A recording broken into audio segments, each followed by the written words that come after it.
Hi, welcome to the Confidence Couch. I'm your host, Julia Dickenson, and in this series I interview amazing women exploring through conversation what it takes to cultivate everyday confidence. So sit back, grab a cuppa, and enjoy connecting with these women the way that I do. Hi, Tamara. Thank you so much for being here with me today. Well, my yesterday. You're in my yesterday, right? So I am. That's a good start. I'm in your future and you're in my yesterday. I am Julia, the host of the Confidence Couch, and I'm joined today by Tamara Riley, owner of the Creative Heart Faith-Based Coaching business. Lots of titles here for me to remember. Community Director of the Insight Coaching Community and Master Certified Coach of ICC, Insight Coaching, and which is our connection, right? And I also like to think of her as Mumma Coach. So to all her little coachy babies. I'll take that. Yeah. And that's how our first connection came, was when I joined the Insight Coaching Community. Tamara was just such a great support and anything I needed to know, and just so nurturing and so kind inside and out of the content of what was required. And we connected and developed a really beautiful friendship. And for that, I am very, very grateful. And it really shows that we've never met each other, right? We've never met each other face to face. And, you know, I don't know if this is equivalent to the old version of the old pen pal back in the day when we used to write letters. But it's, you know, testament that the world is such a connected big place. And although social media and video and internet and all of this globalization gets a bad rap sometimes, well, you know, there is some beauty amongst it all in being able to connect with people on the other side of the world. And in saying that, would you like to share a little bit about yourself, Tamara, that, you know, just a little intro, putting you on the spot? Oh, goodness. Well, first of all, thank you for having me. This is quite an honor. So thank you. What about me? Let's see. Well, I started my coaching journey 2 years ago now, just over 2 years. And it wasn't really about coaching. In the end, it was about creating me and finding out who I am and what my voice and what my role is in the world. And so life-changing. It's been 2 years of incredible growth and failure, messy and beauty, and all of it in between. And yeah, I do feel like a mama. You know, I have 150 kids. It's wonderful. Yeah. And you didn't have to give birth to them. Nope. Even better. That's too true.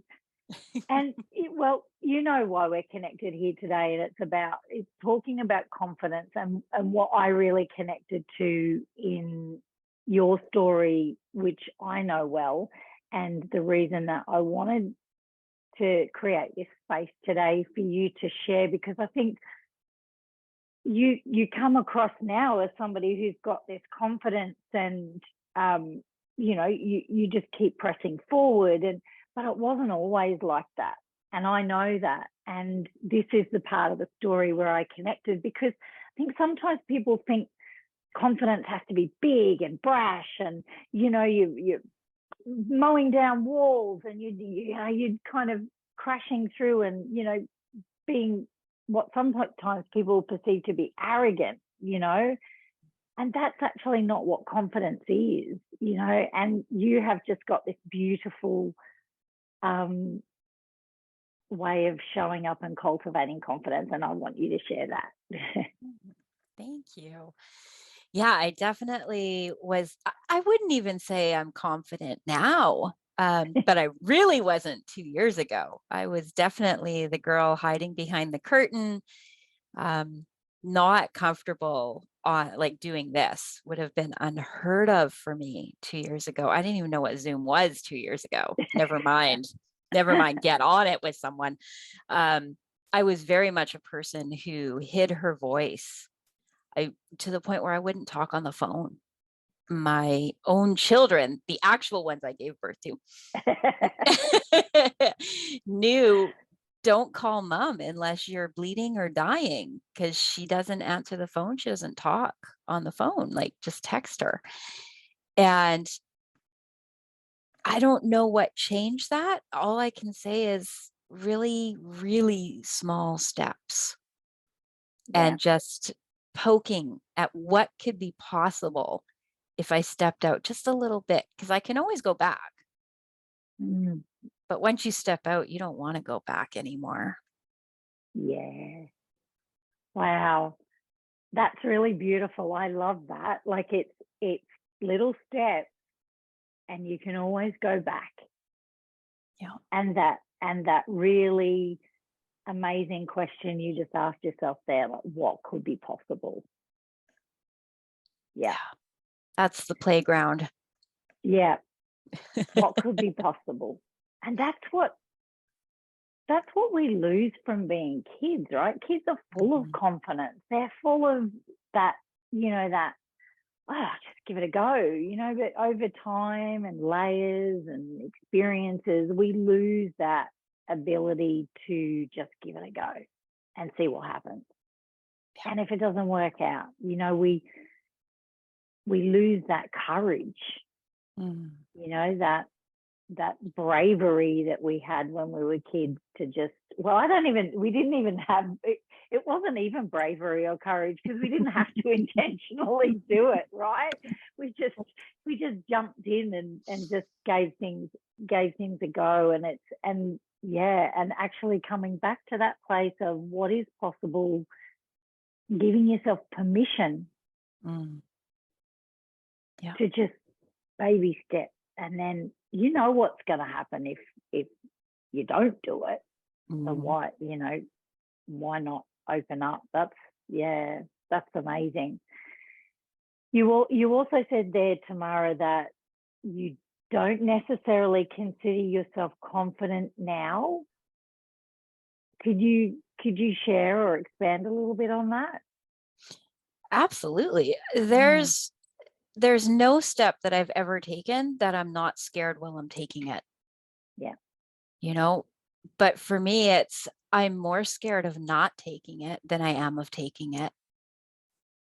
And if I want to do anything in this world, then I got to be afraid and still take that step. Yeah. So for me, the word, and it's probably a misdefinition, but what we think is confidence is, I go boldly and I'm not afraid, and this myth of being fearless. And there's no such thing as being fearless. We're all always going to be scared of something. Yeah. But it doesn't mean we do nothing. Take the fear with you. Keep going. Yeah. I love that. It is. And this is, there's one of the things that is what I sort of call quick confidence is, I need that courage. I need that quick confidence in the moment. And there's tools we have, right? And there's things that we do. And, but then there's this cultivating of confidence over time. And it's exactly what you're describing is trying it, gathering the evidence that even when I feel this way, I can still do it.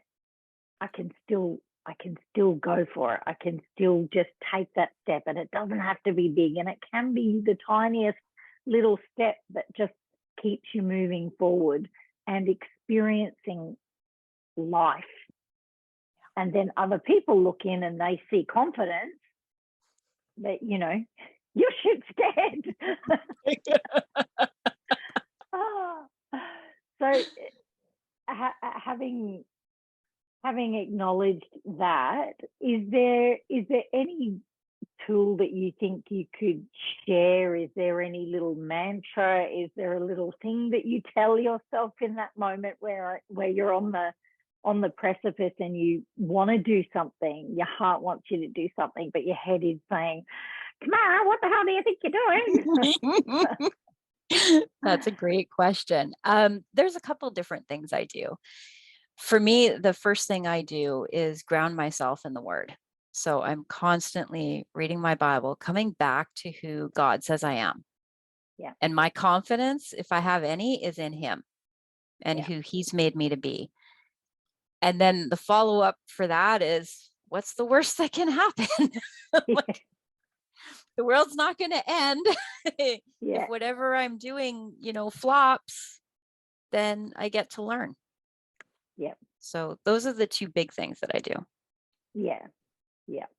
And I know that faith plays a very important part in your role. It is your business. It is the essence of who you are. And I think that's it's beautiful to see the different ways that people can interact with faith, interact with themselves, interact with confidence. And that's why, it's important to see that there's no one size fits all, right? It's definitely, you get to do it your way. That's it. Your voice, your way. Yeah. Go do it. I love that. Yeah. What's the worst that can happen, Julia? Mm-hmm. What's the worst that can happen, Tamara? Yeah. That's right. Yeah. And just, I know you've read a lot and you've done heaps and heaps and heaps and heaps of work. Is there, other than, no, I'm actually not going to say that. Tell me your number one book for going inward, cultivating for you. What's the number one book? Usually it's whatever I'm currently reading. Okay, so what are you currently reading? I'm actually reading a book called How to Be a Happy Wife Married to an Unbeliever. So it's, totally different topic for another day. Wow. Yeah. Yeah. Great book. But yes, first and foremost is the Bible. Yeah. And then what would be the biggest book? This is going to sound so weird, but the number one book that really made an impact on me, that changed like everything for me, was a book I read when I was in grade 5. Wow. Yeah. And it was called The Outsiders by S.E. Hinton. And why it changed, and I've read it so many times. My kids have read it now. And it changed. First of all, it gave me a thirst for reading. I realized there was something beyond the, how do I say that gently? I'm not going to. By the little kid juvenile books. There was something bigger out there that I could start learning about the world. And it opened my eyes to, not everybody lived like I did. Yeah. Not everybody grew up in a 2-parent, decent, home. Yeah. Everybody's there for dinner. Not everybody had that option. Yeah. So in grade 5, that seed was planted that I'm one of the lucky ones. Wow. So I want to go out and help the ones that maybe aren't quite so fortunate. Yep. Wow. Yeah. And a great movie. And is that the one with Tom Cruise in it, where he actually knocked out his tooth for the role? Because I wasn't a massive Tom Cruise fan back in the 80s. He was just a bonus. He was such a method actor, and I was really into my theatre and acting and thought he was just so amazing because he didn't want to put blackout on his tooth. In that, it is interesting that if we go back and think about books, because we tend to read a book and then we've read that book. But if you go back and read books as you grow and you move into different parts of your life and you pick up something that's different, and that's what great to keep books. Mine was Jonathan Livingston Seagull, a teensy little book. And I reckon, I don't know that it happened consciously, but when I reflect back and I've read that since again, I think that was hugely impactful. And if we think about confidence, here's this seagull just going, I don't want to do it the same way everybody else is doing it. I want to fly, I want to soar, I want to be like I see this eagle, I want to be like that. And it's also Jonathan Livingston Seagull for me. Nice. And the outsiders from you. The outsiders for me. Yeah. No, that's that's great.